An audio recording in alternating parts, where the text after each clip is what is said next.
박혜영 작가가 돌아왔습니다. 또 오혜영과 나의 아저씨로 엄청난 열혈팬을 거느린 박혜영 작가의 신작은 일상의 소소함 속에서 소시민의 행복을 찾아가는 과정을 담고 있었습니다. 계란 노른자인 서울이 아닌 흰자인 경기도에 사는 염씨 삼남매 이야기는 시작부터 묵직함으로 다가왔습니다.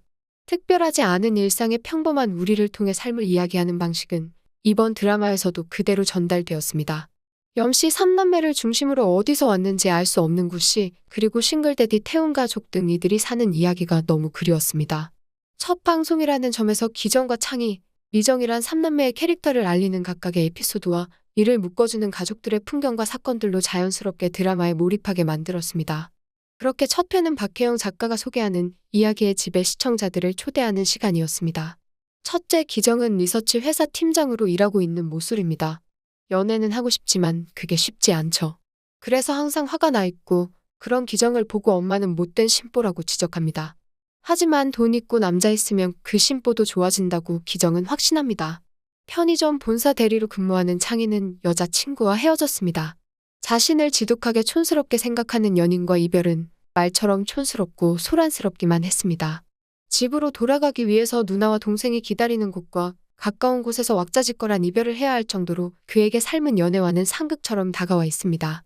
막내 미정은 카드회사 계약직으로 근무하고 있지만 감정이 요동치는 언니 오빠와는 달리 차분합니다. 무채색에 가까운 그는 성격이 잘 묻어나지 않아 회사에서도 아싸입니다. 친구가 집에 가기 급급한 청춘이라고 이야기할 정도로 미정의 삶은 단조롭습니다. 회사가 지원하는 동아리에 다른 직원들은 서너 개씩 참가해 즐기고 있습니다. 취미생활도 하고 연애도 할 수 있다는 점에서 직원들에게는 당연한 선택이었죠. 친구 권유로 처음 볼링 동아리에 나선 미정은 그곳에서도 도드라지지 않은 모습으로 묻혀있을 뿐이었습니다. 돌아가야 할 먼 길을 위해 친구들과 술 마시는 언니 기정이 있는 고깃집에 합류합니다. 하지만 그곳에서 엉뚱한 상황과 마주하게 되었죠. 기정은 최근 소개팅에 대해 이야기하다 의도하지 않은 상황과 마주할 수밖에 없었죠. 소개팅 자리에 나온 싱글데디에 대해 불평하고 있는데 하필 옆자리에 실제 싱글데디인 태훈이 생일인 딸과 고기를 먹고 있었다는 것이 문제였습니다. 미정과 같은 회사 과장인 태훈을 노리고 한 말은 아니지만 의도하지 않게 타인의 아픔을 공개적으로 비난한 꼴이 되어버린 기정은 언제나 이런 식이었습니다. 모든 것이 다 꼬여버린 듯한 세상은 자신과는 적대적 관계라 생각할 수밖에 없었으니 말이죠. 바람 피우는 여자친구와 헤어지고 함께 모여 경기도 집으로 돌아가는 삼남매의 택시 장면은 이 드라마의 분위기를 완벽하게 보여주는 장면이었습니다. 왕가위 감독의 스텝 프린팅이 생각나는 듯한 거칠지만 이질적이면서도 공감되는 이들의 귀갓길은 강렬하게 다가왔네요. 삼남매 아버지인 재호는 20년 전 매제 빚보증이 문제가 되어 휘청했습니다. 싸구려 싱크대 만들어 설치하는 것으로 겨우 버텨낸 그는 조금도 쉬지 않고 일만 합니다. 그리고 어머니 해숙은 남편과 아이들 사이에서 균형을 잡아가기 위해 노력하고 있죠. 쉬는 날에도 쉬지 않고 땡볕에서 밭일을 하는 아버지와 일을 돕는 구씨. 그리고 어쩔 수 없이 일에 동참하는 그들의 모습은 일상의 평범함을 극대화하고 있었습니다. 서울과 경기도의 차이만이 아니라 어느 곳이나 도시와 완전한 시골 사이 경계는 존재하고 그곳에도 사람은 살고 있죠. 그 미묘한 경계들을 오가며 살아가는 사람들에게 삼형제와 가족의 이야기는 그저 낯설지는 않을 듯합니다. 도시와 멀리 떨어지지 않았지만 농사도 가능한 작은 마을에서 살아가는 이들의 모습을 있는 그대로 담아내는 첫 회는 매력적이었습니다. 이미 차를 샀다 신불자 위기까지 처했었던 창희는 전기차를 사면 돈을 아낄 수 있다며 식사 자리에서 아버지에게 이야기하지만 돌아오는 것은 소리내지 않은 아버지 재호의 분노였습니다. 그런 아버지에게 차가 아니면 남녀가 어디에서 키스하냐며 발끈하는 모습은 창희라는 인물이 어떤지 알게 해주는 장면이었습니다. 하나하나 뜯어보면 예쁘지만 매력 없고 평범하다는 회사 남직원의 말에도 미정은 큰 상처받지 않았습니다. 상사가 자신이 올린 디자인에 수없이 많은 수정을 요구했음에도 미정은 언젠가 만날 그 사람에게 고백하며 이 상황을 즐기려 노력하고 있습니다. 오빠는 시골이 아니라 서울에서 태어났다면 달라졌을 거라 하지만 미정은 난 어디 사나 이랬을 것 같다고 생각했습니다. 소개팅에 나갔다 유기견 같다는 말을 들은 동네 카페 사장인 두한의 말에도 미정은 그저 웃기만 했습니다. 속 깊은 그래서 그 속을 알 수 없는 미정은 그렇게 고단한 관계란 노동을 즐기려 노력 중이었습니다.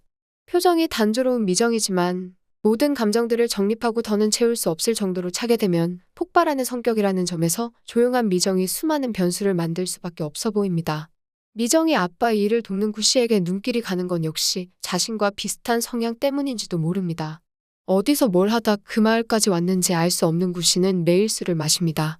누구도 자신에게 다가서지 않았지만 재호가 손을 내밀어줬고 그렇게 그 집에 일을 하며 살아가고 있습니다. 상대에 대한 배려도 필요 없이 그저 주어진 일만 하는 현재가 구 씨는 행복했습니다. 좁디 좁은 시골에서는 태어나는 순간 서로 친구가 되어 선택권이란 존재하지도 않는다고 불평하는 창희는 이 모든 것이 답답합니다. 자신은 누군가 고르고 선택하는 것이 힘들다며 누구라도 이게 내 짝이라고 하면 그렇게 하고 싶다는 기정은 이 모든 관계들이 서툴고 힘들기만 합니다. 함께 고기를 먹는 동네 친구들 역시 관계라는 것에 힘겨워하는 이들이었죠. 귀뚜라미가 우는 것은 겨울이 되기 전에 짝을 찾기 원해서라며 기정은 아무나 사랑할 거라 합니다. 선택 장애를 넘어 선택할 수 있는 위치도 아닌 기정에게 그렇게 따져서 결국 최악을 고를 수도 있다는 불안이 그를 옥죄고 지배하고 있었습니다. 고깃집에서 열심히 분노했던 중학생 딸을 둔 싱글대디와 실제 만날 수도 있다는 불안은 현실이 될 수도 있죠. 소개팅남이 아니라 미정의 동료인 태훈과의 악연은 인연으로 풀려가며 두 사람이 사랑하는 관계로 확대될 수도 있다는 점에서 이들 관계도 기대됩니다. 무채색의 소음조차 없는 평온함을 유지하던 미정에게도 숨기고 있는 비밀은 존재했습니다. 신용대출에 빌려준 돈이 부메랑이 되어 옥되기 시작했기 때문이죠. 친구를 위해 빌린 그 돈은 당사자의 잠적으로 인해 매월 감당하기 어려운 금액으로 돌아왔습니다. 갚아야 할 돈에 대한 부담보다 부모님이 이 사실을 알지 못하게 하는 것이 더 급한 미정입니다. 그래서 평소에 함께 밥은 먹지만 말 한마디도 인사도 하지 않았던 구 씨를 찾아갔습니다. 다람쥐 쳇바퀴 돌듯 살던 미정의 일상에서 작은 변수가 만들어지는 순간이었죠. 자신의 우편물을 대신 받아달라는 미정의 이 한마디가 조용하던 구 씨에게도 잔잔한 파장으로 다가왔습니다.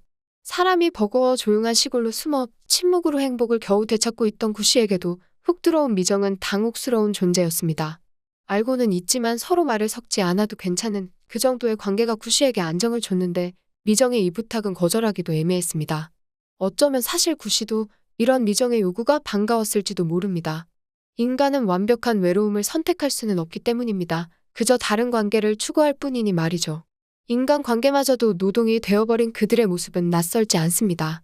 사회생활을 하다 보면 자신의 의지와 상관없이 기계적인 관계 속에서 살아야 하는 경우들이 많으니 말이죠. 그런 점에서 염씨 삼남매 이야기에 우리는 공감할 수밖에 없게 됩니다. 이런 관계 속에서 해방되기 위해 노력하는 이들은 과연 자신들의 해방일지를 어떻게 써내려 갈까요? 산의 동아리에 들지 않은 3인방이 미정의 제안으로 해방일지를 쓰는 동아리 일원이 되어버리는 이야기 역시 기대됩니다. 많은 것들이 숨겨진 구 씨의 생활이 미정의 개입으로 조금씩 파열음을 내고 근본적 변화가 예고되는 창의와 사랑이 고픈 못쏠 기정의 변화 역시 어떤 식으로 이어질지 궁금하기만 합니다. 매일 멍한 표정으로 지하철을 타고 서울로 출퇴근하는 이들의 삶에도 새로운 변화는 찾아올 수 있을까요? 첫 회만으로 박혜영 작가 특유의 감성과 감각적인 대사들로 풍성한 이야기에 빠져들 수 있었습니다. 염씨 삼남매와 주변 사람들의 이야기를 통해 지독한 인간관계라는 노동에 시달리는 현대인들에게 해방의 맛을 어떤 식으로 느끼게 해줄지 다음 이야기들이 궁금해집니다.